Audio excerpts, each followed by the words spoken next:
And finally, the next steps. There are two things that you should do. So now that you know what a strategy of breaking product management is, here are two actionable next steps.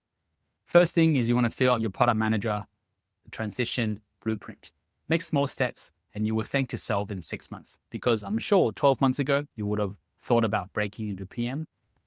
12 months later, you're still here, but you want to make a decision that the 12 months you in the future will be proud of.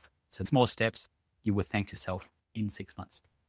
And the second thing you got to do is identify where you want to start learning. What are some key areas and some key quick wins that you want to track your progress over time? The impediments, figure out solutions of how to overcome, and then set up a regular session every single month to review your progress.